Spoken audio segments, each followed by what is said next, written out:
So I'm a little late on the intro, but so we're going to do ARPA funding tonight. So it will be recorded so that you guys will be able to have it and share it.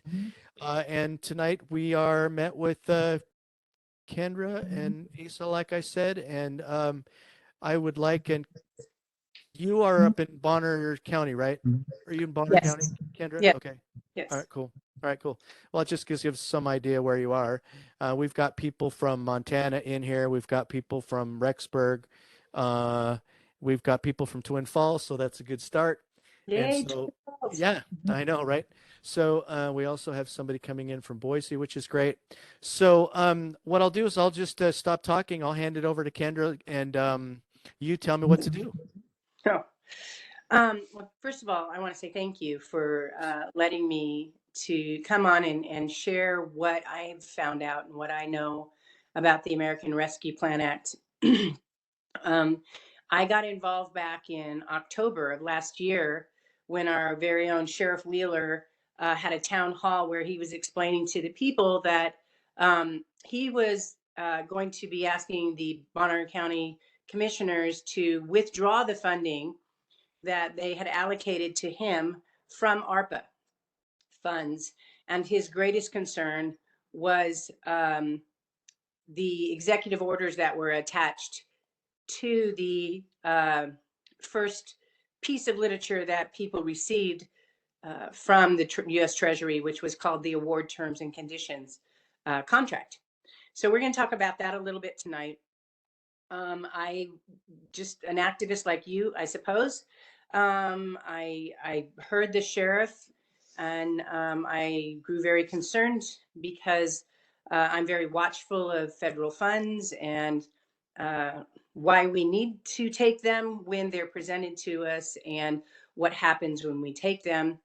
So ARPA became a very big deal. I was very blessed because even from the start of that meeting, I had multiple people come to me and say that they wanted to help, they wanted to contribute, and they did. They started doing the research alongside of me, so many. And we began our pursuit of educating elected officials about ARPA, all the way from Boundary County in the north to Kootenai County. And we went to city councils, we went to commissioners. We even have people on school boards in the Sandpoint area helping in the fight against ARPA money. We have a very valiant school board member who is almost standing alone, fighting these fundings. So first and foremost, we're a constitutional republic, and we have to remember that. And when we come from that perspective, then we have to take a close look at what's being imposed upon us and how it's being imposed upon us. So can you go ahead and just go to that next slide? Thanks, Tom. Tom is my next slide person tonight. Yay! I like to draw upon the wisdom of our founding fathers, since they were the ones that actually authored the documents that gives us the constraints in our government and for our country. And I think they did a magnificent job in launching America by those documents. And so Benjamin Franklin here tells us those who are willing to forfeit liberty for security will have neither. And my concern is that that seems to be where we're at today, is forfeiting security in order to forfeiting liberty, excuse me, in order to obtain security, a presumed security. It's really not security because, as I will show you, Lord willing, there's many concerning things. And let me just say ahead of time, I'm only touching on a few things that are readily active today and things that have come up in my studies and research that have concerned me as well as others. So there's a lot more to this. If you remember back when Obama was in office, everybody was saying we have to pass it in order to see what's in it. Well, that legacy passed on to the current administration, and this bill is massive in I call them tentacles, because they're I hate to say maniacal, but unless you dig deep enough and you have a big enough team to dig deep enough on all of the aspects in the ARPA bill itself, there's a lot of stuff you'll miss with what's happening in our country today, because ARPA is very active in our country today. Next slide, please. Yep. Wait a second. So another favorite of mine is Thomas Jefferson. He said, "To preserve our independence, we must not let our rulers load us with perpetual debt." And that is exactly what we're looking at right now. Our great grandchildren and the generations that come after that are picking up our load and our forefathers' load of debt. We must make our election between economy and liberty, or perfusion and servitude. And I think we're on the cusp of that right now. So it's a good thing we're having this time tonight to just share our thoughts and gather information and get strengthened for the days ahead, because we're already in perilous times right now. We know that every time we go to the gas pump. Next slide. And this is another one of my favorites from George Washington. "What astonishing changes a few years are capable of producing. I'm told that even respectable characters speak of a monarchical form of government without horror. From thinking proceeds speaking, thence to acting is often but a single step. But how irrevocable and tremendous! What a triumph for the advocates of despotism to find that we are incapable of governing ourselves, and that systems founded on equal liberty," and that word equal right there will come up through this presentation, and its counterpart, equity. So founded on equal liberty and merely ideal and fallacious. Would to God, I have to read it from here because can't see it there. "Would to God that wise measures may be taken in time to avert the consequences we have but too much reason to apprehend." It's like he's writing for today, and yet he was writing at the founding of our country. Here we are. And interesting, I just saw a survey recently where somebody did some statistical studies of what the pressure cooker life was like when the War of Independence was just about to erupt, and what it is today. And it was kind of scary, because the graph looks exactly the same. We're kind of at that exact same point as when our country was founded through the War of Independence. So again, we have to be wise. All right, next slide, please. Tonight's presentation, I read a article in the John Birch Society pamphlet that I received when I came down for a function in Coeur d'Alene, and there was this article in there, "It's not yours to give." And when I read it, I was like, that's ARPA. That's so ARPA. That's all. Most of our massive overreach federal spending pertains to this article. Go ahead and go to the next slide. And it's an article that is a conversation between Davy Crockett back in the early 1800s, who was at that time a U.S. representative, and a constituent of his named Horatio Bunce. Next slide.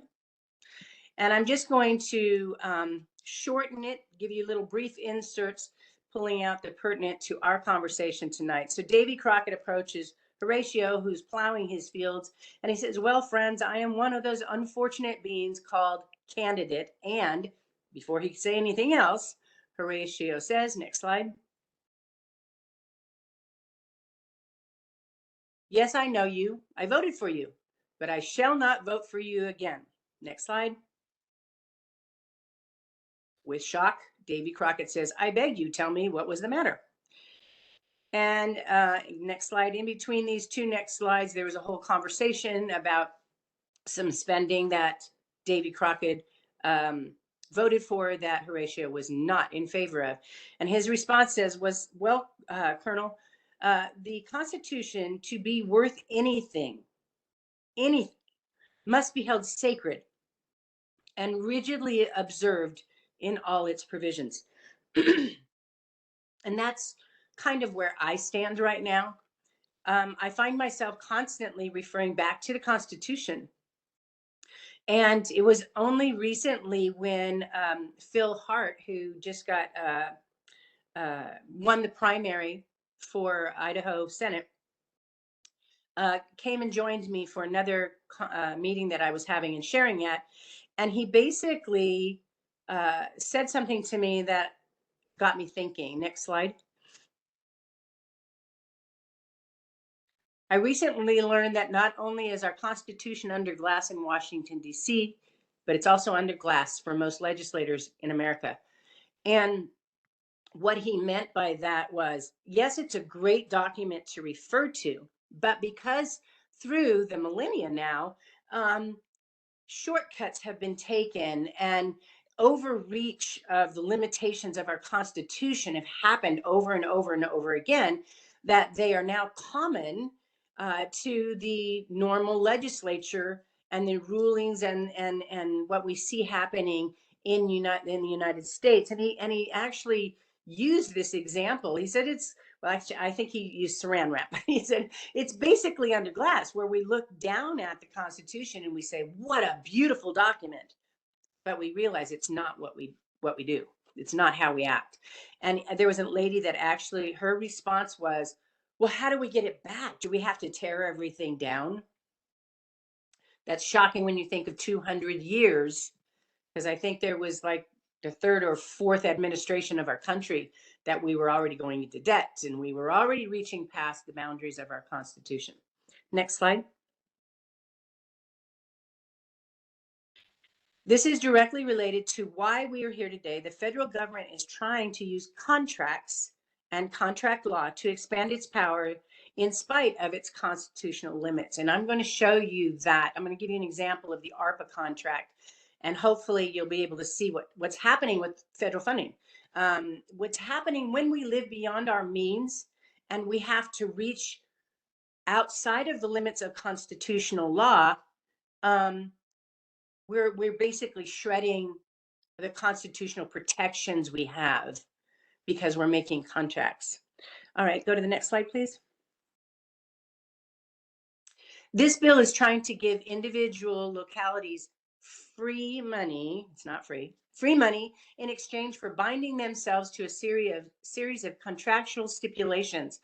They are bypassing the state to do so. So basically, we did a presentation in Post Falls. And thankfully, in Post Falls, we had 3 constitutional conservatives who voted against ARPA. Unfortunately, it was a tie, and the mayor had to break the tie, and they chose to actually take the ARPA funding. But I was very proud of the 3 councilmen who stood against it. Anyway, the city administrator made a point that was shocking. She said in her 25 years of dealing with federal funds, she has never seen federal money come to the city in this manner.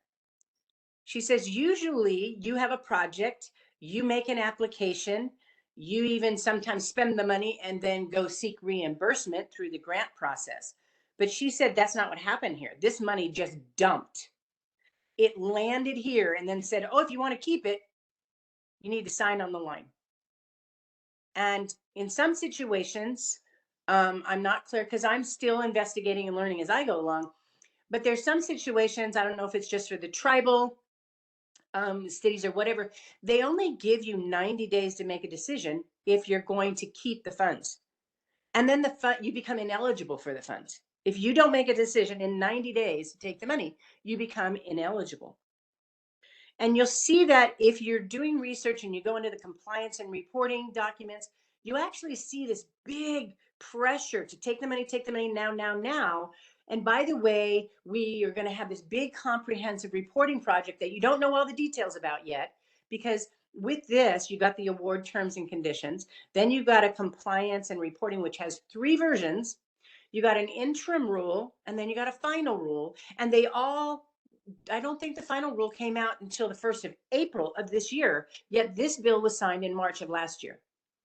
And people were getting the money last year. So you're forced into this channel of time limit to take the money or become ineligible. And again, you're signing it, you're taking it without knowing what comes with it. Next slide, please. However, it's the states that are the party to the U.S. Constitution. So our constitutional protections are being bypassed by this direct contractual relationship. Next slide. Now, going back to our conversation with Davy Crockett and Horatio, it says that the Congress shall have power to lay and collect taxes, duties, imposts, and excesses, to pay the debts and provide for the common defense and general welfare of the United States. But all duties, imposts, and excesses should be uniform throughout the United States. Basically saying, excuse me, I've got a scratchy throat here, that the Congress's job or the government's job basically is to collect taxes, which the public has approved of, no taxation without representation. So to collect the taxes and use those taxes to protect the United States, to protect by the armed forces and the governance and things like that. But we know that our government has way overstepped that limitation. And there is I had a conversation with earlier, and we were talking about the general welfare statement in this clause, and that has been, and if you do research on it, you'll see there's so many sides to this general welfare. What does that mean? What does that mean? Well, like the ARPA, it can be presumed to be ambiguous, as the ARPA bill all over the places. When we get to the awards terms and conditions, you'll see that the statements are very ambiguous. There's nothing concrete. This is when you make a contract, the contract has to be a meeting of the minds. The contract is, you sit down, I tell you what I'm going to do for you, you tell me, yes, I'll accept that and I'll pay you this. And it's a meeting of the minds. With the ARPA, and I haven't done research on other federal documents, it's not like that. You have paperwork, you go through it, and unless you have an attorney on retainer who's your best friend, is going to look out for your best interest, you're not really going to know what it's saying. And the ARPA document is very much like that. There's so much that we don't understand about it. Okay, I'm going to hand it off to Asa, and he's going to give us a short lesson on economics, because ARPA has a lot to do with economics. Hello, can everyone there hear me? Yep. Mm-hmm. Okay, great. So I'm going to try and keep this very short and concise. And I'm going to start off by saying that prior to kind of developing these slides and this presentation for the economic effects and some of the things to think about with ARPA that are related to our economy and how we think about that, she said, look, she told me, look, you're an economics nerd, keep it simple and keep it straightforward. So I'm going to do that. And That was for me, Asa. Yeah, that's for all of us, and not bore you guys with details about BIS, internal bank funding limits, and how that affects our monetary supply. So I'll try and keep it very simple. Next slide, please. So I want to start by highlighting some of the things that you will hear politicians say about the economic effects of ARPA. And really, this is to prepare you for the standard arguments that you will hear in the media. And then I want to walk you through some examples, which hopefully will demonstrate how to think about these standard arguments and the context within which they are presented. So we'll often hear politicians say, well, we can stimulate the economy by creating demand. And, we need this money. It's our tax dollars anyway.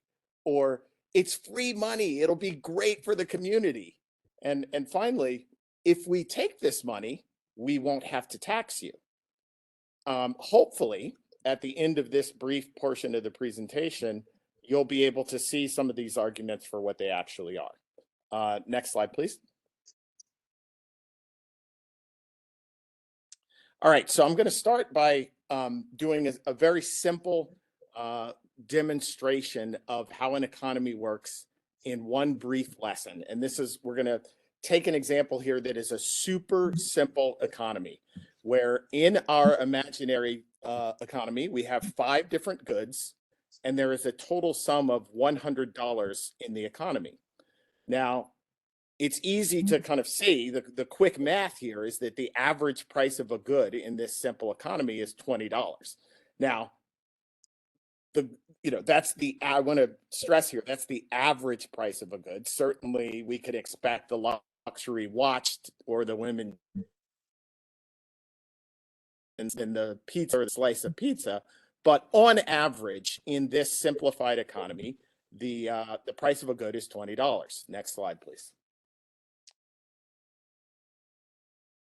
Now, what happens if we double the amount of dollars in this economy while keeping the number of goods in the economy? Well, again, now it's obvious that the average price of the good in this economy is $40, right? So, very straightforward. This demonstrates that there is a direct relationship of money in an economy and the supply of goods in the economy. And that relationship can be defined by the average price of goods in an economy. Next slide, please.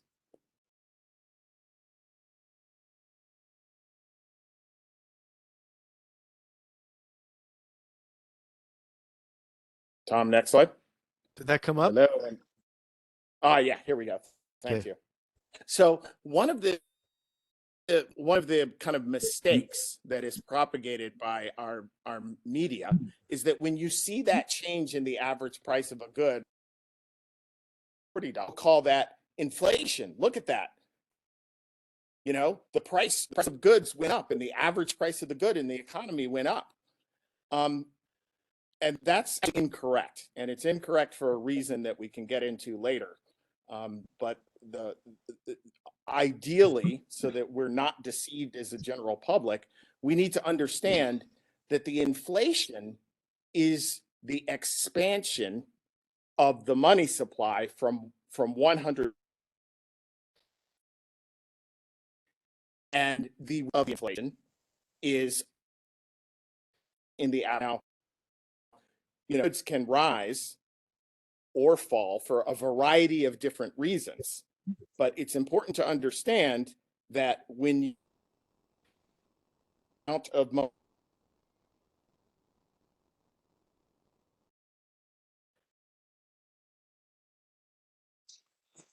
the result of that, the number is a rise in prices. Okay? Now,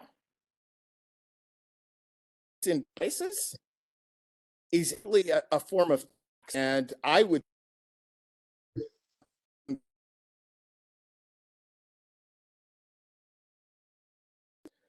nor where tax, and they certainly did not prove it via a process of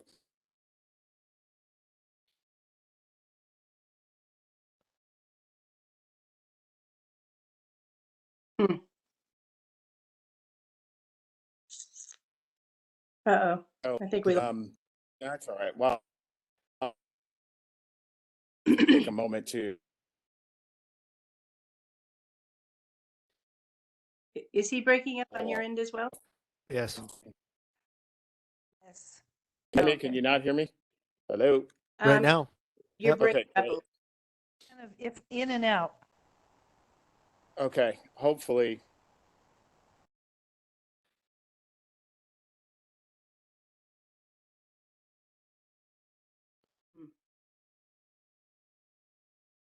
Of inflation, and again, I would say that this is not a constitutionally approved act.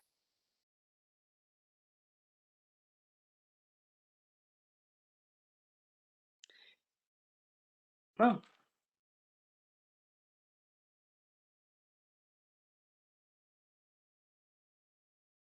That costs $200, and at the time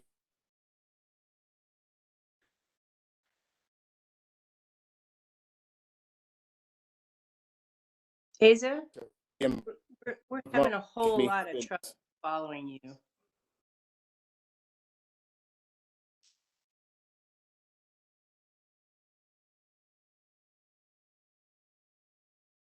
Check and see what it's like here.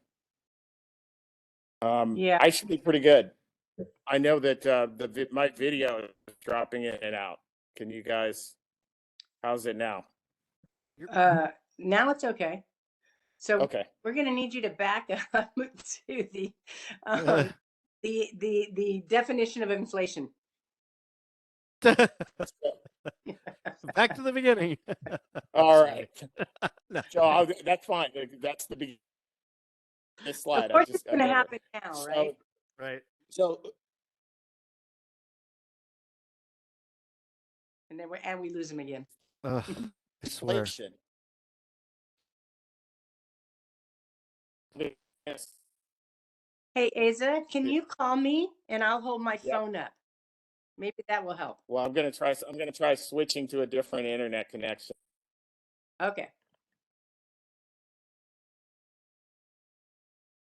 That was like the best part. Yes, he makes it so simple to understand why all of those statements that legislators are saying don't Can make you guys sense. hear me? Is that Yes. better? That's I better. think so. Yep. So what is Okay. inflation?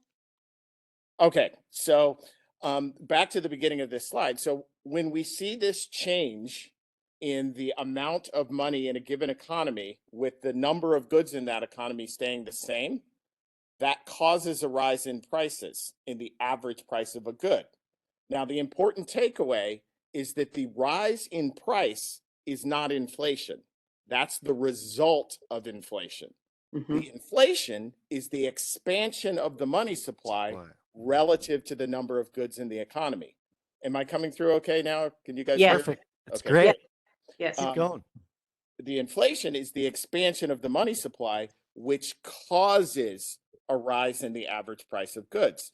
Now, the mass media, that's a basic economic concept, which the mass media will try and deceive you on. What they want to do is they want to say, well, the inflation is a rise in the price of goods, because, and if you believe that, then you can be deceived about the root causes, because there are many different causes for the rises and falls in prices of goods. It could be disruption in the supply chain. It could be differential demand for a good. But as what we have to remember is that inflation is that expansion of the money supply relative to the price of the goods. And the result of that inflation, the rise of the price of goods, or relative to the number of goods, the result of that inflation, which is the rise in the price of goods, is essentially a hidden and I would say unconstitutional form of taxation. Right. All right. And then, as an example to kind of bring things home, I know that we are all feeling this as intensely as most of the people in the United States have probably ever felt it in their lives.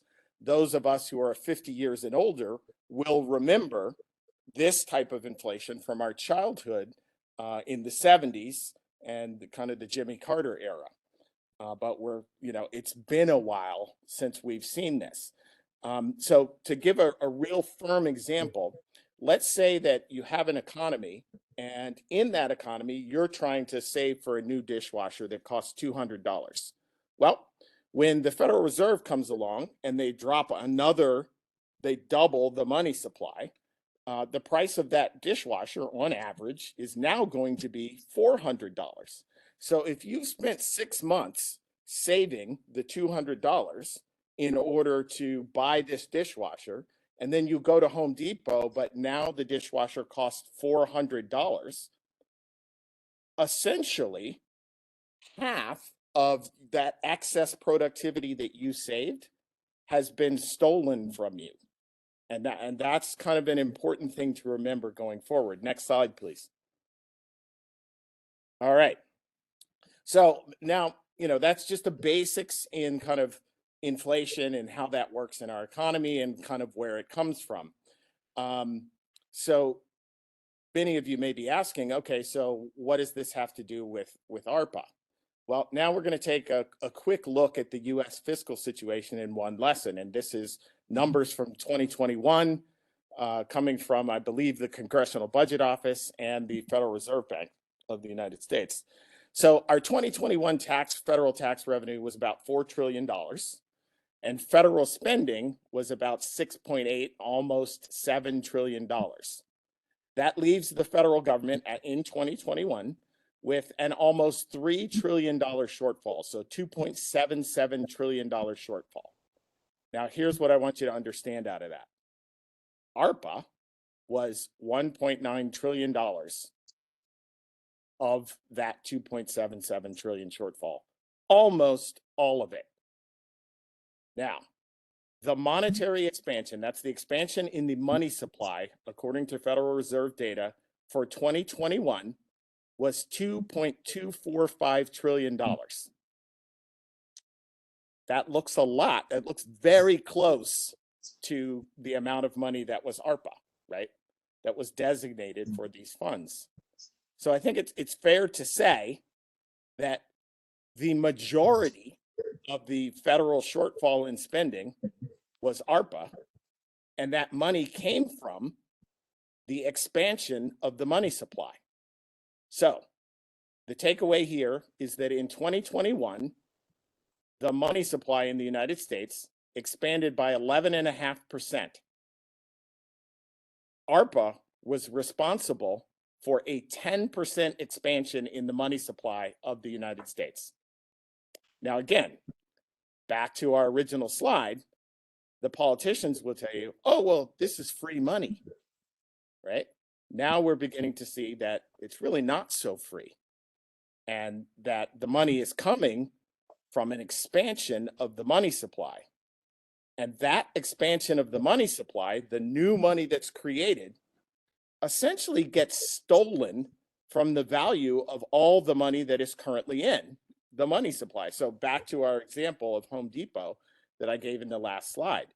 You've saved up $200 for a dishwasher, and now the dishwasher costs $400 because of the expansion in the money supply. And essentially what's happened is that the value that you stored over that 6 months has been cut in half by the expansion of the money supply, right? So that expansion is stealing value from all the people who are currently using and have saved money, right? So again, this idea that this money is for free and coming from, all of a sudden we get all this money for free. It isn't for free. You're just paying for it in a way that is not being described by the politicians who are pushing it. Next slide, please. So this brings us around to a couple of pieces of scripture that I think are very important in thinking about ARPA going forward and the ARPA funds specifically. So John 8:32b, the truth shall make you free. So hopefully I've laid an economics background, very simple example that enables you to start to see the truth behind what some of the politicians from the national level on down to your local level will be saying about ARPA funds and the use of them.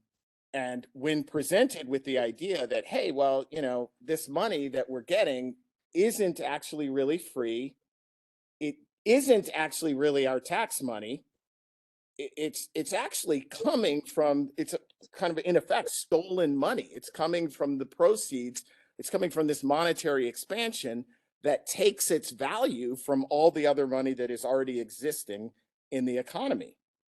And when you hit politicians with that question, what they'll say to you is, well, yeah, but maybe that's the case, but everybody's doing it, so we should probably do it too. Or they'll say, okay, so yeah, maybe it is, contributing to inflation, and maybe that is really hurting people. But if we don't take the money, somebody else will take it, so we might as well take it. And here's where you get to the second piece of scripture that I think is very important in how we look at this. And that's Exodus 20:15, part of the 10 Commandments. And that commandment is thou shalt not steal. Now, what it doesn't say is thou shalt not steal unless you need some new equipment for your EMS agency.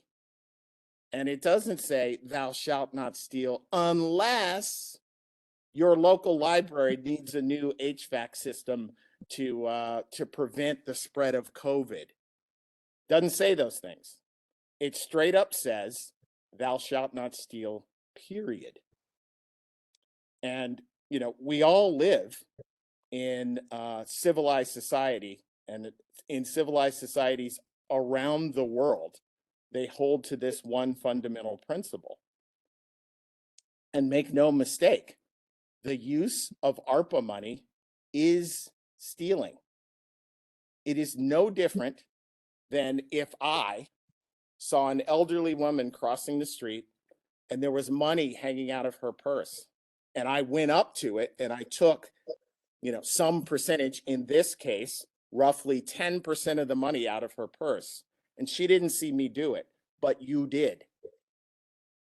And then I came to you and I said, hey, look, I know you saw me do that, but I'll tell you what, I'll share some of this money with you if you don't say anything. Not a single person on this call would take that money and spend it, no matter how badly you needed it. Why? Well, I submit because of Exodus 20:15 and this rule that we all understand. Stealing is wrong. And accepting stolen money is wrong. And if we want to continue to live in a civilized society, we don't do that to each other. And that's exactly what ARPA does. And it does it via the method that I demonstrated earlier, expanding the supply of money and thereby stealing from the value of the new money, of the money that's already been existing in the economy. And the shame about it really is that theft affects the poorest and the oldest and the most vulnerable among us, those that are on fixed incomes. And when we spend this ARPA money, it's them that we're stealing from so that we can get new EMS equipment, or we can get that new HVAC for the library, or we can mask more students at school, or we can, but whatever the excuse. So, you know, I just wanted to set that framework to give us some moral guidance for what is going on in this bill. And hopefully that can help you understand some of the arguments that politicians will make and whether or not they're actually valid. Thanks, Kendra. Thanks, Asa. That was awesome. Wow. Every time I hear it, I get it a little bit more. Yeah. Thank you. Next slide, please.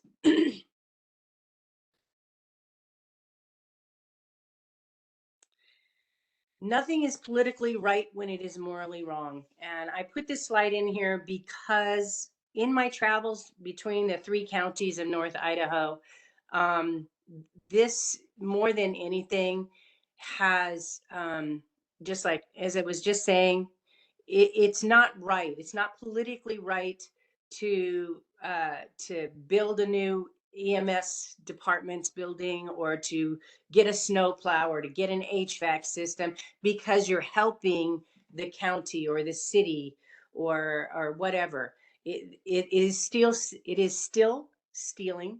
It is still devaluing the money that is in our bank accounts or in our pockets. We see that every time we go to the gas station now. Who thought we would be paying over $5 a gallon for gas or diesel even? We're in this environment and we have to look at it correctly.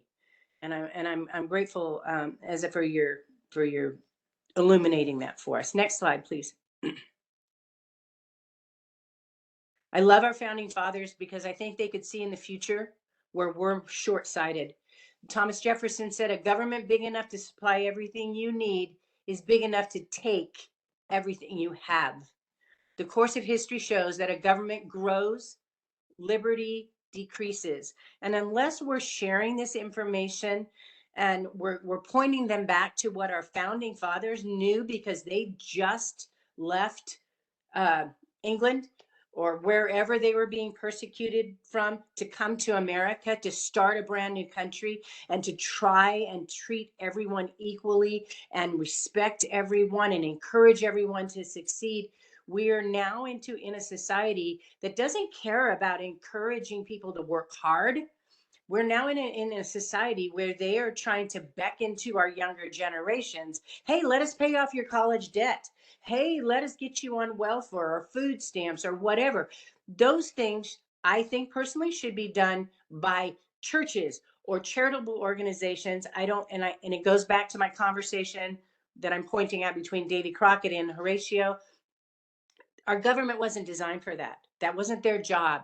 And yet they're masking what they're doing with, oh, we're taking care of you after this thing happened to America. Next slide, please.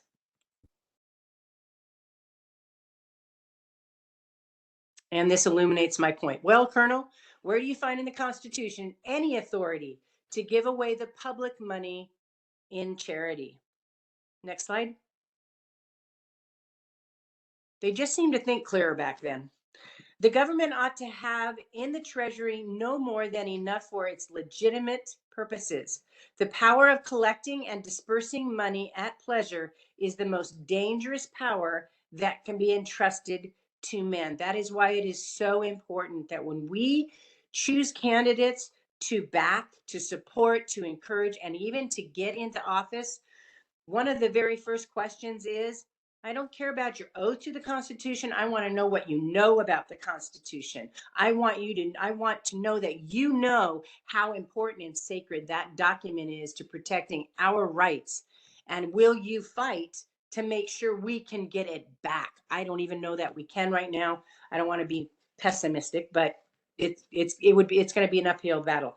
Next slide.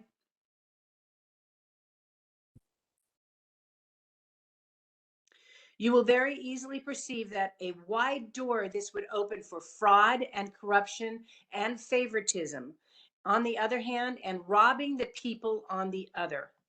The people have delegated to Congress by the Constitution. It is authorized to collect and pay monies and nothing else. Everything beyond that is usurpation and a violation of the Constitution.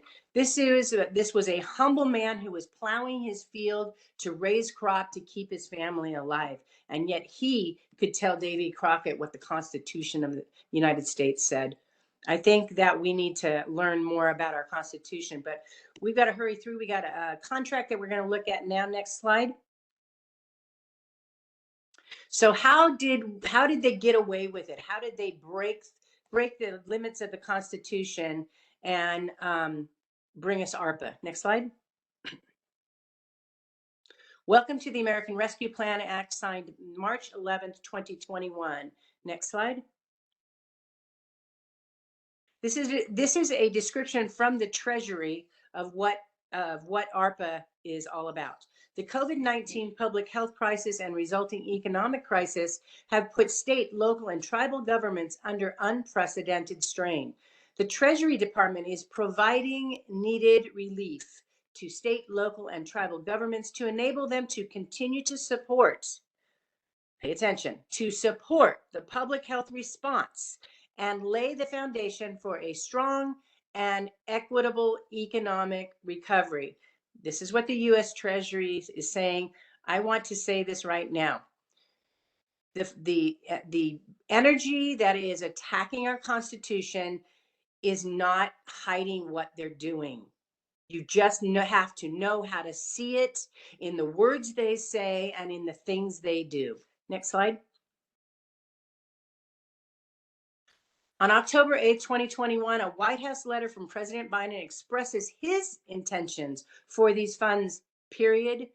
On March 11, 2021, I signed into law the American Rescue Plan, a law that will help vaccinate America, and continues by stating, we are on the path to vaccinating the nation. I wanted to put it in here, but I didn't have the space. I actually have that letter that was written by him, and it actually says it twice. We are on the path to vaccinating the nation. So for anybody to tell you that ARPA is not about executive orders that will vaccinate you or demand you're vaccinating, we have the example with OSHA.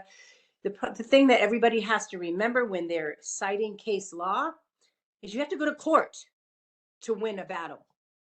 And when they have your routing number, which they demand, that's one of the first things you have to give them as a city, as a county, as a state, is you have to give them your bank account routing numbers. We already know from our age group, and hopefully the younger ones will know, well, maybe not, but the IRS will freeze your money in a nanosecond. And then you have to go get it back. You have to prove that they're in error. The innocent before proven guilt until proven guilty clause doesn't apply. We have lots of stories through history where the federal government has chosen to freeze people's finances. You don't think that they will take advantage of the routing numbers they have for counties and cities? Just saying. Will the inclusion of executive orders for terms and compliance found in various coronavirus fund distribution programs be a means to transfer control from state and local governments to the federal government by consent of contract? And here we are, the contract. Go ahead, next slide. This is the contract. It is called the awards, terms, and conditions. This is what everyone signs. You can get a public record in your city, in your county, and you can find out, usually the treasurer is the one that signed this document. They are the ones that are now culpable to the U.S. Treasury. And I'm sure that if they retire, somebody else becomes responsible for it. But notice what it says right away. This is the contract. Remember what I said, meeting of the minds. When you sit down with somebody and you say, hey, I want you to paint my fence. And I'm going to pay you this much to paint my fence. But the person that's painting it doesn't tell you he's going to use really old paint that's going to peel off in a year. You have a cause of action against this person if that's what he does. But a contract is something you know fully and completely right up front. I'm giving you this money for you doing this for me. You will notice as we go through things, there's no clarity like that in this particular contract, but there is right here. It says recipient hereby agrees as a condition to receiving such payment from Treasury to the terms attached onto here too. So next slide, please. Okay, so the first one is use of funds. The recipient understands and agrees that the funds disbursed under this award may only be used in compliance with section. Now, here's the first hurdle that most people skip right over in the offices. They don't go to section 603C, the Social Security Act. I'm going to show you in a minute how many documents the ARPA project needs. You need to understand, you need to read and consume to see all the little nuances that create barriers for what you can and cannot do. Notice number B, it says that you want to ensure proper planning and management. You need to have institutional, managerial, and financial capabilities to ensure proper planning. When all this money's flying at the cities and the counties, they didn't have time for this. I know in Bonner County, there's a compliance commission that's trying to put it together right now to make sure that any federal funds, that it is scoured and people really know exactly what those documents say. And then it says that the monies can be used, they can be used all the way till 2026, but they have to be spent before 2024. Number 3, recipient agrees. Again, recipient agrees to comply with any reporting obligation established by the Treasury as they relate to this award. Next slide. 4B, the Treasury Office of Inspector General and the Government Accountability Office or their authorizing representatives shall have the right to access to records, electronic and otherwise, of recipients in order to conduct audits or other investigations. So basically, let me open the door to the U.S. Treasury, not only to my routing numbers and bank account of my city or my municipality or my tribe or my county. I'm going to give you the routing number so you have all of that. And by the way, you're going to have access to all of our documents. Okay. And so if you haven't been clear in your documentation, all of a sudden you've got Big Brother looking down into your records and you're agreeing to it right here. If you take this federal funding, you're agreeing to let them do that. Okay, there's a couple of other things, but next slide, I'm going to try and hit just a few that are really critical. Next slide. Okay, so this is the one that everybody's been screaming about. Rule number 9. Again, recipient agrees to comply with the requirements of Section 603 of the Act. We saw that earlier. Requirements adopted by Treasury pursuant to Section 603F of the Act and guidance. That's the compliance and reporting guidance that the Treasury puts out after this document is signed, issued by Treasury regarding the foregoing.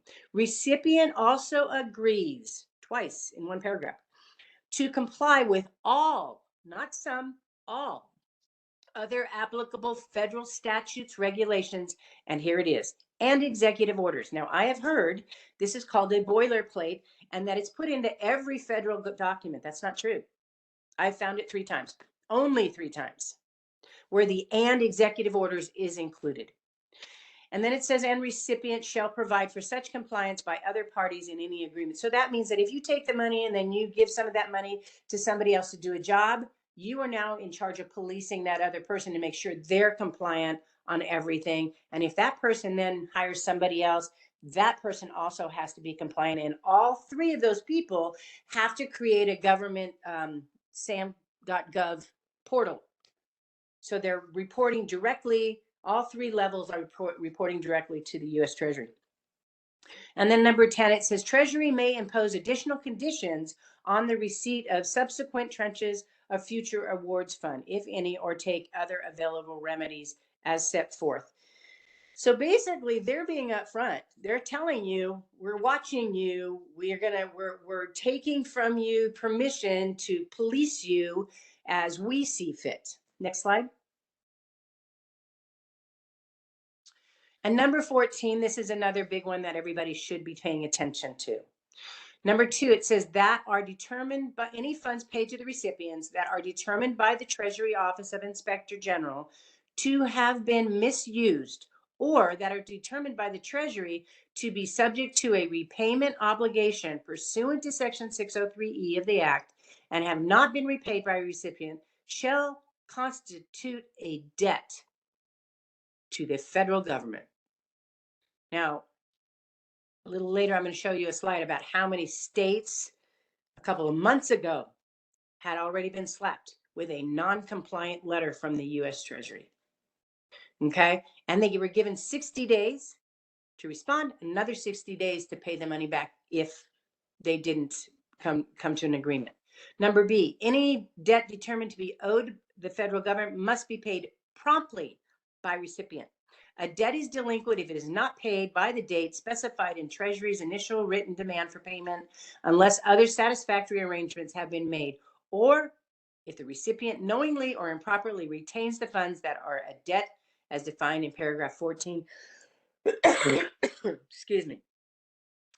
Treasury will take any action available to it to collect such a debt. I can't even. Kendra, can I step in here and just highlight a point? Yes.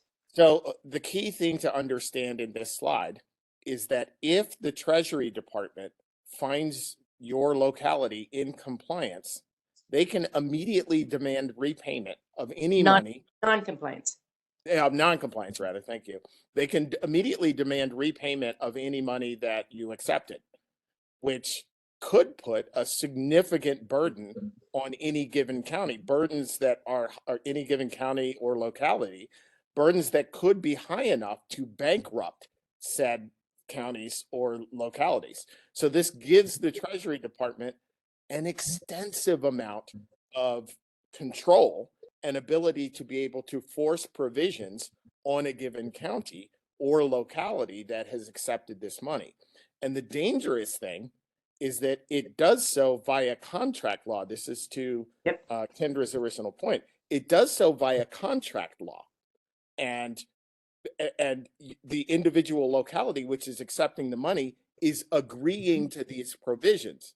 And that's the dangerous thing, because ultimately what you'll see is politicians will tell you, oh, well, you know, we got legal opinions that say that the US federal government can't really force us to follow XYZ commands without going through the state.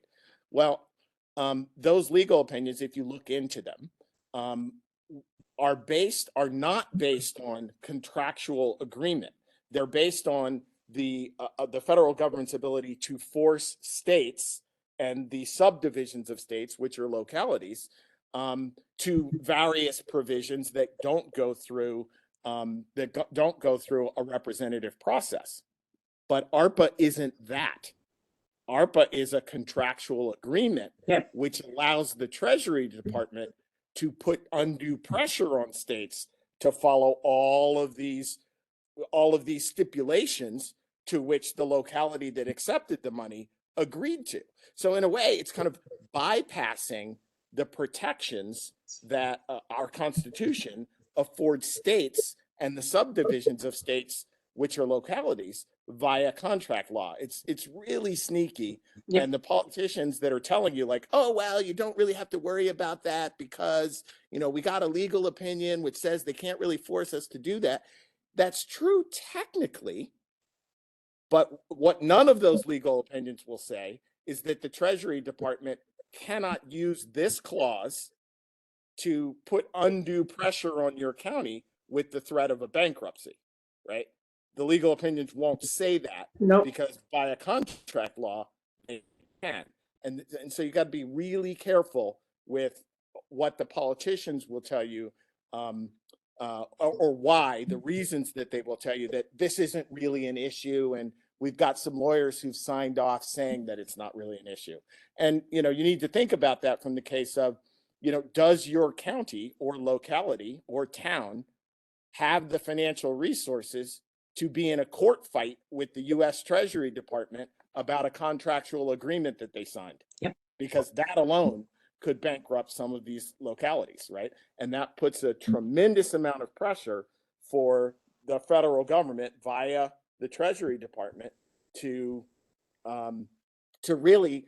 force people who've accepted this money into an agenda that you will see in the coming slides is essentially the leftist woke political agenda. Yep. Thanks. I'm sorry for interrupting that. That's no, thank you for that. And we don't, I mean, we'll show you a little bit in the slides, but look at the news right now. Look what's happening in the news right now. People aren't obeying the woke administration's policies, and they're being penalized. Next slide, please.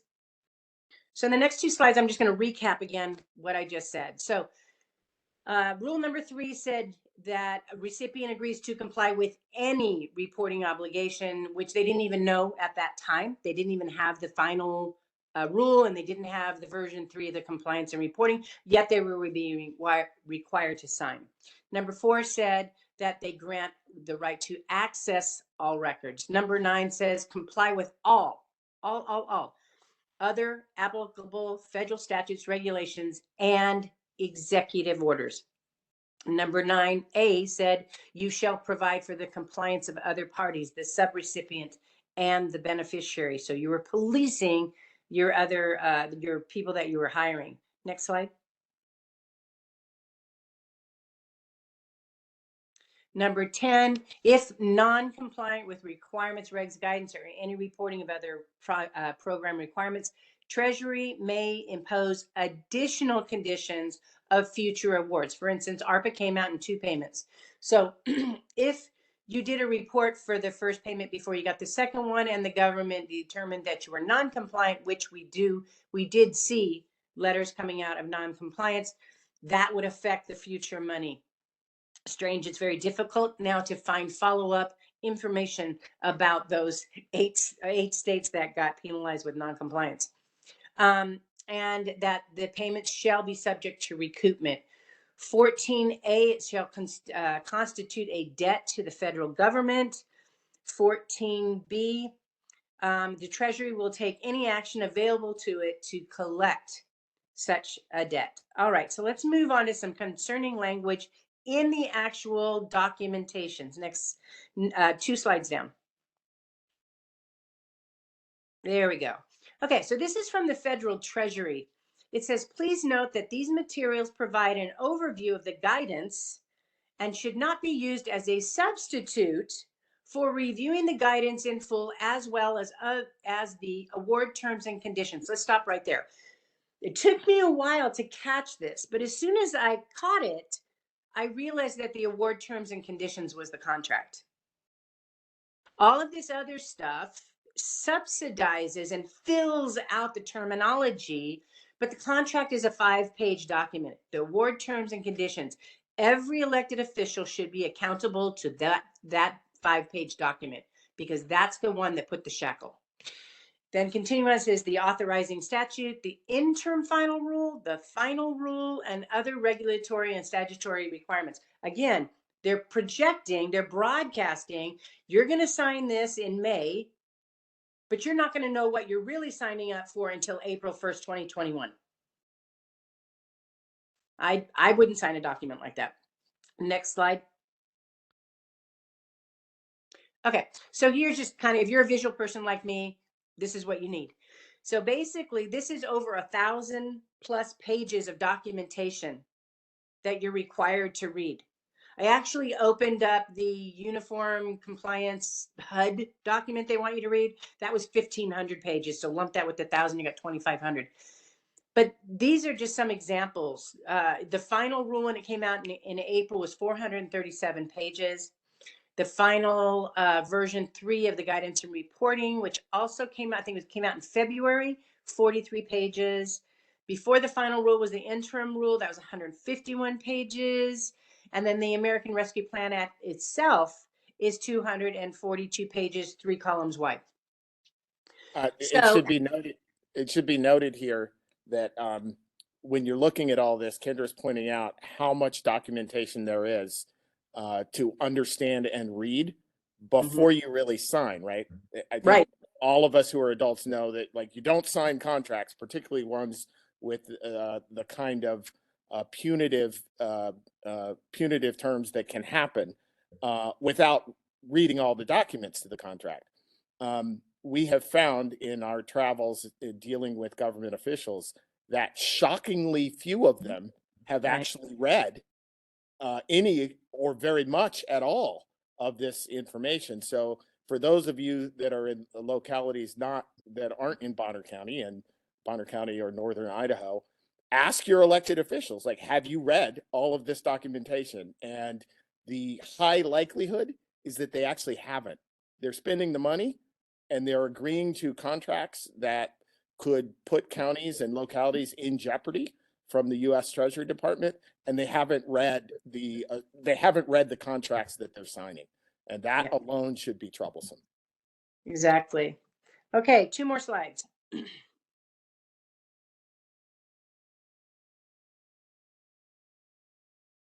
All right, so this is my concerns regarding the final rule, which came out April 1st, 2022. People received the money in May, were asked to sign the contract in May of 2021. Almost a year later, they got just 11 months later, they get the final rule, right? So it says that the state or local, whomever takes the money, needs to respond at scale to public health emergencies. This includes continued public health efforts to slow the spread of the disease, to increase vaccination rates, and provide vaccinations.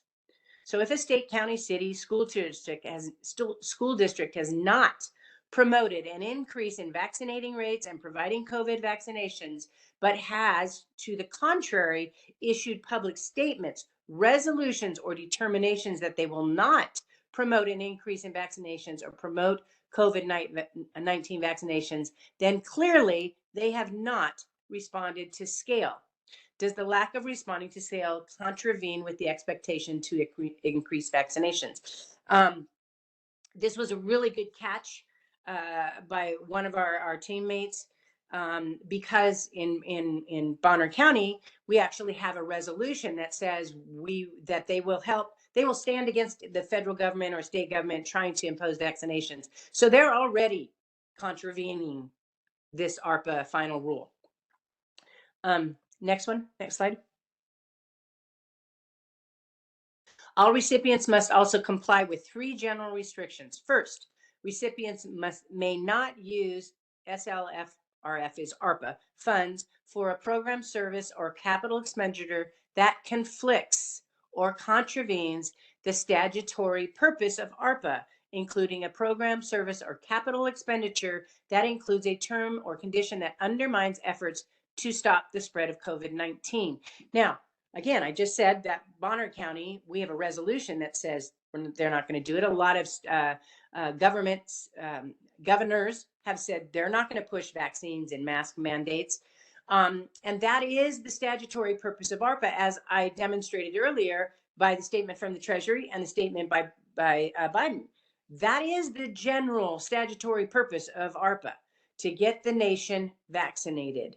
But it's a lot more than that. And many elected officials will harp specifically on vaccinations. But there's a lot more to ARPA. You have to understand how many sections and how many arenas that ARPA money has flooded into. Next. So these are the 8 states that received letters of non-compliance. Florida, Tennessee, Utah, Texas, South Carolina, Oklahoma, Iowa, and Arizona. Arizona was the first one that was on the radar. I'm sure there's more, but as we know with mainstream media, a lot of stuff gets downplayed, and it's been harder and harder to collect information on how these cases are going. And I know that Governor Ducey of Arizona was fighting back. Just don't know how that went. All righty, moving on. Next slide, please. Some executive orders of concern. Now, what happens is because I got curious about the executive orders in the award terms and conditions, I was like, it's got to be more than that. It can't just be an ambiguous statement. There's got to be some type of plan for executive orders. So what happens is I downloaded all the executive orders that the administration issued in January and on. And what I did is I took ARPA sections, and I'm thankful for the research team. I have to really give them credit because they came up with a lot of this stuff as well.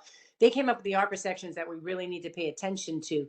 But when I put the two together, I was finding that there were ARPA sections that provided funds. Then there were executive orders that provided the power, the energy, the gasoline, so to speak. And I was able to connect them. And there's so much more to research. If you guys want to take a screenshot of this and go do your own research on these sections, please do. And then let me know what you find, because like I said, this thing's a beast. And for myself and some of the weary saints out here that have been fighting this thing since last year, we have so much more to learn. The biggest one I want you to pay attention to is the last two. 13985, advancing racial, not equality, but advancing racial equity, which means that if you're not tall enough to grab the apple out of the tree, it's my responsibility to go get you a ladder so that you can reach the apple that I'm reaching for. That's not what our country is founded on. Our country is founded on hard work, overcoming obstacles, becoming stronger. Equity makes us weaker. Then the next one is 13998, preventing and combating discrimination. And it goes to ARPA sections 1101, 1103. If you just download the ARPA document and you do a word search for equity, you do a word search for discrimination, and then you look at those sections, they become very, very concerning. And let's go to the next slide and I'll tell you why. This is in the news right now. Kendra, can I mention something real quick? Please do. I'm looking at these executive orders and something very clear comes to me, and I would assume other members as well as informed non-members, but this has got Agenda 21 written all over it. Oh yeah. And and I really wanted to make sure that was because a lot of the times I'm talking to people about isolated issues not being isolated at all. Everything is connected. And so I just got through reading Klaus Schwab's Fourth Industrial Revolution. I'm halfway through his COVID book, and the Agenda 21 books and the Great Reset books could really be interchanged. So I just thought I'd put that in there. And I agree. That's exactly what's happening to us, and we're funding it. that's the catastrophic thing about this is we're not. They dump into our money supply that the money's being stolen, the value's being stolen out of our money. All of that is funding this thing. So these are the headlines. May 5th, 2022, USDA, U.S. Department of Agriculture, promotes program access, combats discrimination against LGBTQI plus community. So what's happening is the administration is using the Department of Agriculture, and it's right in the ARPA document, to weaponize the SNAP program, the food stamp program for our schools. Next slide. Wow. This action is in line with President Biden's, there you go, executive order on preventing and combating discrimination on the basis of gender identity or sexual orientation. And there is the header for that executive order right there. It's Executive Order 13988 of January 20th, 2021. Preventing and combat. I mean, they knew this was coming before he even got inaugurated. And this is just an example. Here it is right here, section 1101. This is directly from the ARPA bill. Supplemental Nutrition Assistance Program that goes on to describe the benefits, SNAP administrative expenses, that the Treasury is to appropriate $1,150,000,000 to remain available until September 30th, 2023. I always find it interesting in these sections when they allocate money to be preserved for a certain date. I haven't ventured on that plateau yet to investigate. Please, somebody on this call, investigate why ARPA funds that are allocated are only partially given out and the rest of them is stuck aside for a specific date. I don't know. Next slide. We were talking about counties or cities having to sue the government. Here you go, another one. South Dakota, add that to the 8 that are already wrestling with the U.S. Treasury. On May 5th, 2021, the USDA Food and Nutrition Service announced that it would expand its interpretation of the prohibition of sex discrimination found in Title, was it 9, to include discrimination based on sexual orientation and gender identity, or lose federal funding. ARPA is a way for the government to weaponize all of these, what is in Narnia, the delightful tasties, that we see being distributed around the United States. Thankfully, there's about 80 municipalities in Texas who just flat out declined the money right from the beginning. They just said, forget it, too much of a headache. Again, the important point to take away here is that the Treasury Department and the federal government behind it are using a contractual agreement that subdivisions of states entered into directly with the Treasury Department to do things which they could not do right via a legitimate process of representative government. And so the idea here again is you can see what's developing here is they're handing out the quote unquote free money for, in a contractual form, your locality, usually a subdivision of the state, is agreeing to accept this money, but in order to accept the money, they have to do all these other things, right? And there is no real protection. There's no real constitutional protection against what the federal government can demand. Exactly. Right? Because the penalty is, oh, you got to give us the money back, right? So it's just so crafty. We really got to be careful here and understand what's happening on that fundamental level. And here, let me interject that Kendra and I and a few others had an opportunity to discuss ARPA with a member of Idaho's finance department, and he made it exceedingly clear that the state was not intervening in between that contractual relationship between the localities which accepted the money and the Treasury Department. And that Yep. that was a direct relationship, and the state didn't want to have anything to do with the repercussions of that contractual relationship. And when he made that exceedingly clear on the call, Yep. and that was really a warning signal for all of us that were on that call that that this relationship may not be totally legitimate if the state itself is making it clear that they have nothing to do with the contractual relationship between the subdivision of the state, which is the locality, and the Treasury Department directly. Right. Thank you. Next slide, please. Okay, so this comes right from the ARPA bill. HR 1319 is the actual ARPA bill, right? So subtitle B on nutrition. This is section 1101. It goes on to explain about the SNAP administrative expenses, the value of the benefit. And I just took a picture just so you can see what I'm telling you is correct. This is a screenshot of the actual ARPA bill, section 1101. Okay, next screen, please. And this one really concerns me. Okay, equity, not equality. Our Declaration of Independence, we hold these truths to be self-evident that all men are created equal, that they are endowed by their creator with certain unalienable rights, that among these are life, liberty, and the pursuit of happiness. So number one, they take God out of the equation with their statement of equity. He said equal because we're all created in his image.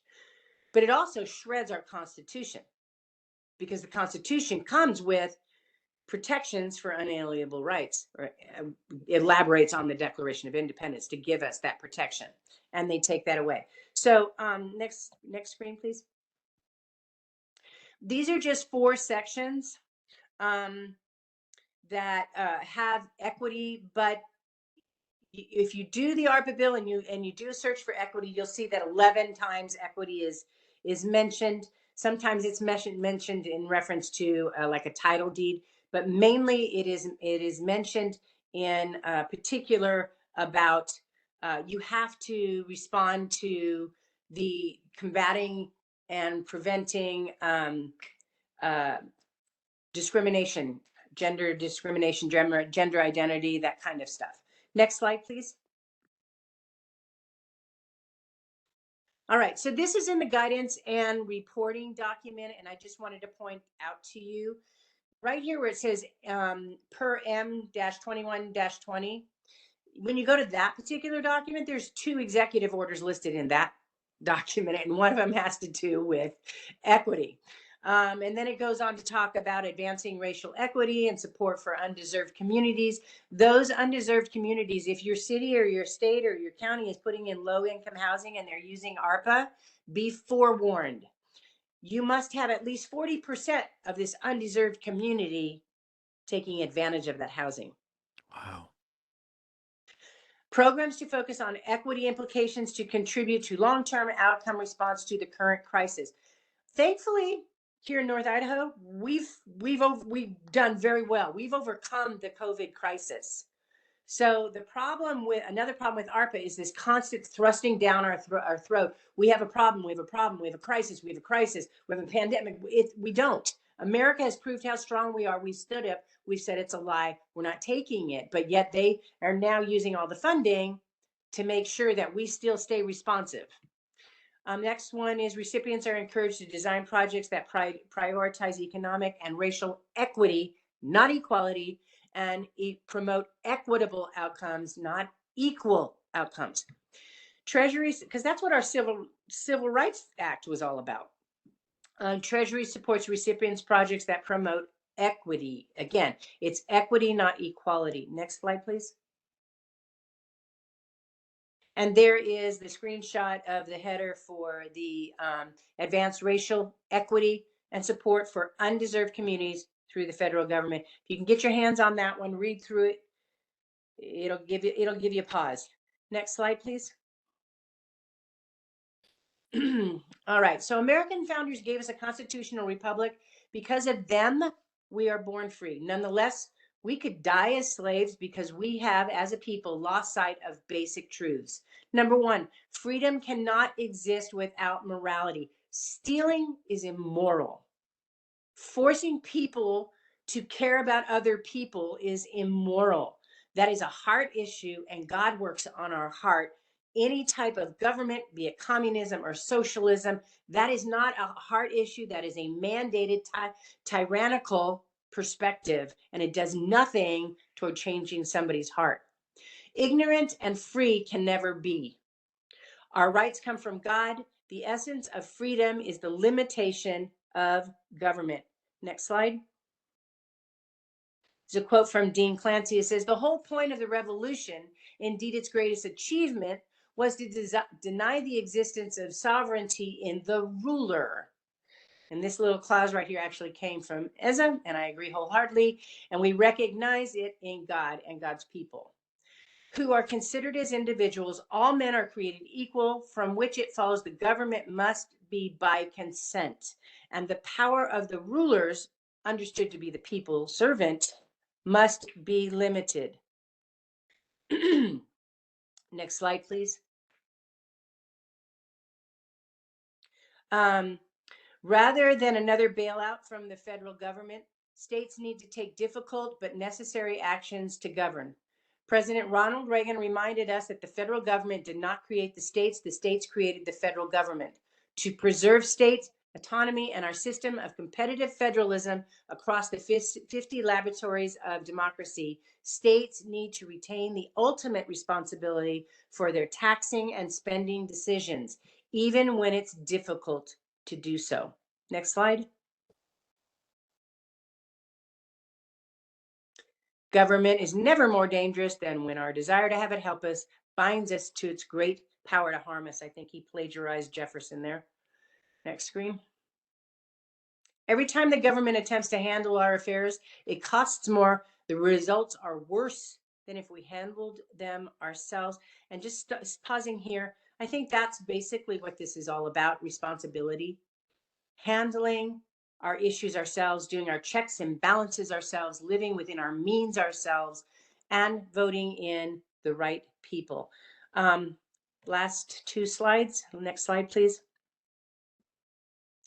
Again from George Washington. The time is now near at hand, which must probably determine whether Americans are to be free men or slaves, whether they are to have any property they can call their own, whether their houses and their farms are to be pillaged and destroyed, and themselves consigned to a state of wretchedness from which no human effort will deliver them. The fate of unborn millions will now depend under God on the courage and the conduct of this army. Our cruel and unrelenting enemy leaves us only the choice of brave resistance or the most abject submission. We have, therefore, to resolve to conquer or to die. That That's is a beautiful, that is a beautiful quote, boy. that, Thank you for posting that. And then this is my favorite one. Choose this day whom you will serve. As for me and my house, we will serve the Lord. Thank you very much.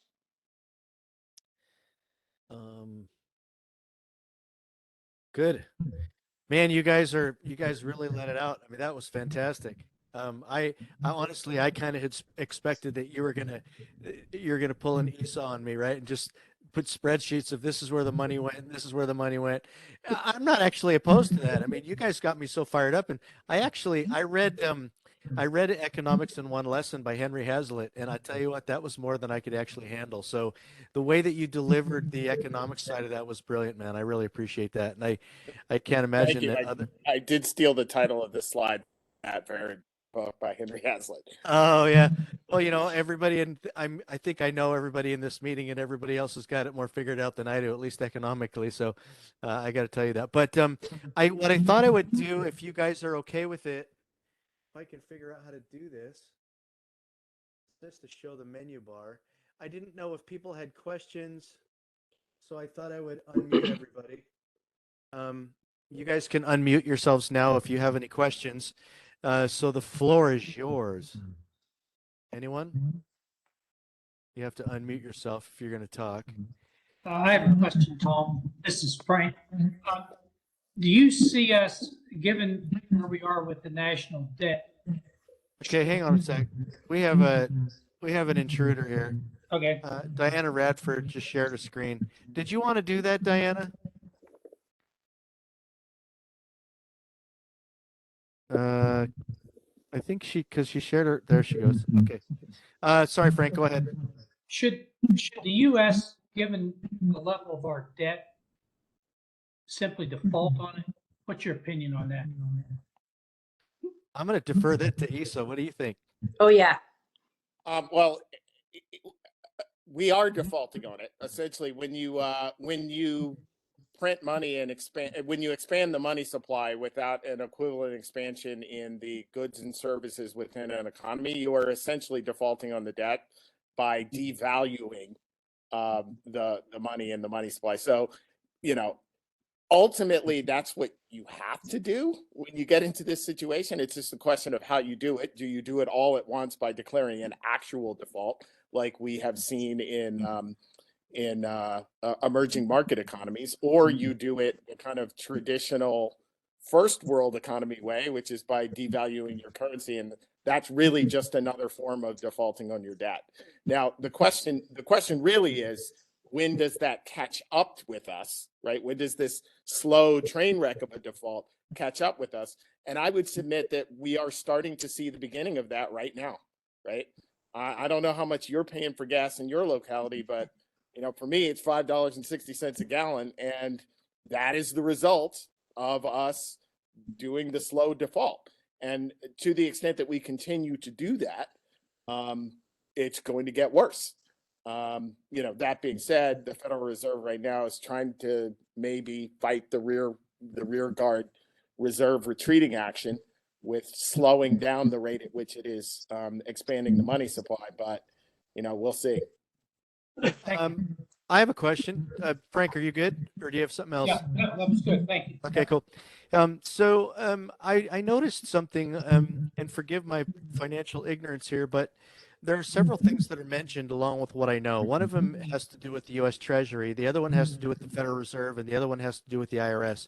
Maybe that's something that you have to clarify in a different presentation if we get to go that route. But how do we? And I guess that's going to lead to my next question, because I don't want people to leave a meeting like so many of us do, where there aren't things that we can do, and because since I'm an activist and other people are activists, I like to be able to offer them what to do. So as number one, as things relate to the Treasury, the Federal Reserve, and the IRS, is there a way to legitimately break that down, or is this something that is just now so massive that the only thing that we can do is apply pressure from the bottom up to our localities? Well, I would say that you have to fight that fight, so to speak, on multiple fronts. So, understanding, first of all, and I think people on this call probably do understand this, but the IRS is a subdivision of the Treasury Department. So that is, in theory, part of the federal government. The Federal Reserve Bank, on the other hand, is not. The Federal Reserve Bank is a cartel, essentially a cartel organization that is a member of the worldwide banking cartel organization, which is run out of Basel, Switzerland, and that's the Bank of International Settlements. So, so the question is, how do we as citizens, resist the kind of monetary schemes, I guess, that these institutions are pushing forward? Well, the simple answer to that is we stop using their money, right? Yep. It's the simple yet complex answer. Right. Ultimately, to the extent that we just decide to use something else, say gold or silver, or crypto, as money in our everyday transactions, then the banking cartels and the governments that rely on them lose a tremendous amount of power, really all of their power. that becomes a very difficult thing for individuals to do. So one way in which we as individuals can fight this economic system is to reduce our use of this money, of central bank money, as our means of conducting transactions, one, but more importantly, storing our wealth, right? Because if you don't store your wealth in dollars, then they can't steal your wealth using by printing money effectively. But you know, more important, equally as important, you know, we have to do the kind of research that Kendra and a lot of the folks around here have done and understand how our representatives are being lured, I think in many cases, into participating in a system that we may not want to participate in, right? We actually, as citizens, bear the responsibility of doing this work, understanding what is actually happening, and then showing up at our local meetings and saying, hey, Yeah. no, we don't want the ARPA money. And even though you're going to have, you know, your local representatives telling you, well, you know, all the arguments that I made in my slides, well, we should be taking this money nonetheless, because if we don't, somebody else will. And all of those arguments, we as citizens have to stand firmly and say, okay, I hear that argument. I also understand that argument, and still no, we don't want the money, send it back. And if you refuse to send it back, then we will remove you from office in the next election, right? Because ultimately, all of these people are our representatives. So, you know, to answer the question briefly, we have a responsibility on multiple fronts. One is how you manage your personal affairs and, you know, use the banking system as little as possible, right? And that's going to be difficult and it will be inconvenient, but that's the cost of your liberty ultimately, Right. right? And then number two is do what we are all called to do as citizens of this country, and that is participate in your self-governance. Go to your local meetings, understand what is happening in your local meetings, inform, and most importantly, inform your neighbors who think likewise, and then all show up at the polls, right? If you look at the polling numbers for local elections in most communities, they're really poor, right? And that's why the Treasury Department is going direct to the localities, right? Because they understand that people don't really show up to the local meetings. They don't really understand what's going on at a local level, and they can wave around quote unquote free money and get your local officials to entrap you in ways that might be a little bit more difficult at a state level or federal level. Come on, man. I mean, everybody's already working. We've tried everything and nothing's working. It's time for guns. It's like, you don't even know what congressional district you're in. Come on, man. So you bring up some really good points. Go ahead. How did our own representatives from Idaho vote on this? How did the four? I actually don't know that, and I'm guessing that Wayne Hoffman would actually have the answers for that since he's the financial guy, and that might be something worthwhile to look into. I think it's right to the point. I mean, that's what we're discussing here is getting the right representatives. Exactly. When we had our conversation that, as I was telling you about, with the state representative, Heather Scott arranged it for us. And we thought, oh, we're going to get all these answers. And it's the only answer we got was exactly what Asa said, that the state was aware that it was a contract between the U.S. Treasury and the localities. It wasn't U.S. Treasury, the state who would protect us. So I'm not talking about state representatives. I'm talking about our national representatives. The oh, four. and yeah. I'm talking about the four. Did they vote for this? That's a good question, and I have an answer for you. Well, That's a good question. I don't know. I would say though that I have been as a kind of a relatively new student of of local politics, it is vital that we be involved on a more local level, because it is at the local level where we have a bigger say than at the national level. And if we start from the grounds up, we don't have good national representatives, they're going to be pushing this on everybody in the United States. I mean, that's where it came from. Of course, but we have power at the individual level, much more power to say no at the individual local level. And I can interject and say that, this is, for most people that haven't done the research yet, I've got a book I've highlighted 3 times after reading it, and then I just gave up highlighting it. But I think I scratched my pen through the pages. But because of the connection with Agenda 21, Sustainable Development, the Great Reset, and so on, and the question that Frank had asked about where are congressional representatives on this, I can tell you a couple things I do know. There are 2 of them that are not really aware of really the details of this, and 2 of them are completely on board. And the 2 that are completely on board are also on what we're also finding out is that the governor's on board. And the governor's openly claimed that he supports sustainable development. So because of one agenda being so similarly related to the other, I would argue that without them openly saying that they support ARPA funding, and although we could find that out, we should be dangerously cautious and very, very concerned about the governor that's actually supported sustainable development, Mike Crapo that supported sustainable development, as well as Mike Simpson that's pushing for the abolition of the 4 dams, which it seems like the neighboring congressional districts have no idea about. Wow. Okay, excuse me, guys. I can tell you that our 2 senators voted no. Okay, man, you're good. I need you down here. You could work a lot and for free, and that'd be perfect. If you'd be just like it. Never mind. Heather wanted me to come down and work there. I was like, yeah. Man, that research stuff, somebody's gonna have to teach me how to do that. I can't just parrot stuff all the time, but be that as it may, I do read and things of that nature. But listen, I know we've kept people on a long time. It's 9 o'clock. I wanted to be able to leave a little caveat with you guys.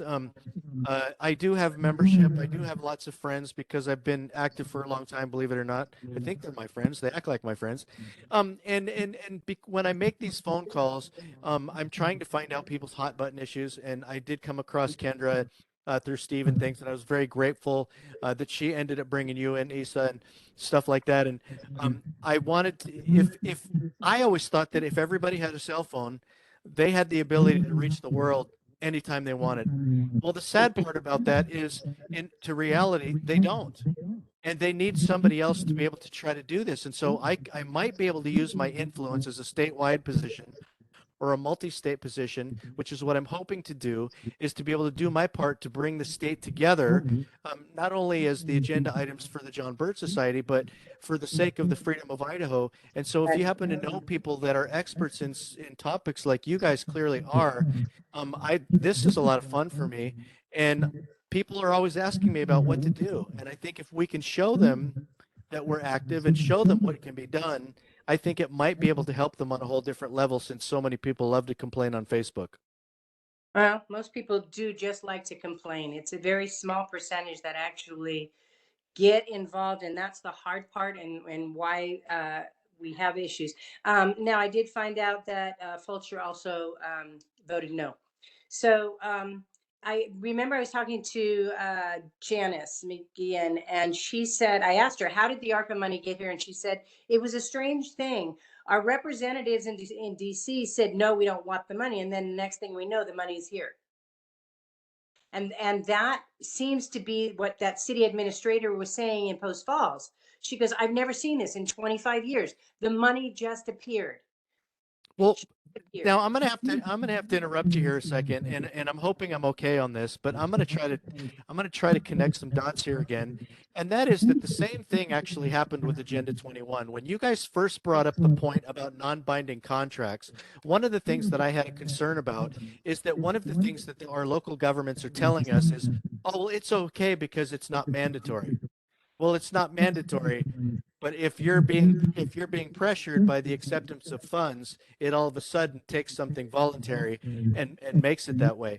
And so but so there are extremely eerie similarities to all of this, and I can't help but continue to make that connection. But it's really important that people start realizing that these issues are not isolated. And I think this ARPA funding presentation showed that it is really like this octopus where it kind of has its own head, but it's always got the tentacles that actually further what the Biden administration and these elite folks are really trying to do. So man, I just really appreciate you guys coming. Like I said, it's late. I should probably let you guys go. But if you guys decide to do a part 2 or something, and I can help educate my leaders on topics that they might not be well aware of, maybe spur them into doing a little research on their own special topic. You guys have done a great service for me, and I can't thank you enough. If I can just say, please, guys, keep your ears and your eyes open because it's happening fast and furious. Everything that we're seeing in the news right now, every big splash across the headlines or whatever, I bet you if you do just a little bit of scratching, you're going to find that ARPA funding is involved in it in some way, shape, or form. Whatever executive order he's using, find out if it's involved in the ARPA funding. And the more, it's like a jigsaw puzzle. We don't get to see the cover. We just start out with a couple of pieces, and then all of a sudden, as we go along, we get a couple more pieces. And that's what's happening here is the puzzle's starting to come together. And the problem is I have a feeling that the picture says America destroyed. And I don't want to see that. I think that our job is to be the watchman on the wall, to make sure we get the word out. I'm thankful for this time tonight and that this will get out. And for those that really want to know, to take the time to go through and listen to it. And I just want to thank you all for coming and sitting through this. Thank you so much. Well, and the other thing too is if it's okay, Kendra, I know that we did record this. If you did want this to go out, as it sounds like you do, if you're interested in getting a copy of this, I hope to end up uploading it to YouTube, even though I'm going to stop using them. But people are still there. If you want a copy of this video, I'll create a link and go ahead and send in the subject line of an email, just say with like a video copy or something like that, ARPA funding copy. You can send that to TMUNDS. That's T, M as in Mary, U, N as in Nancy, D as in dog, S at jbs.org. And I appreciate you guys. Thank you so much. Thank you for having us. Thank you. See you later. Bye. Bye. God bless everyone.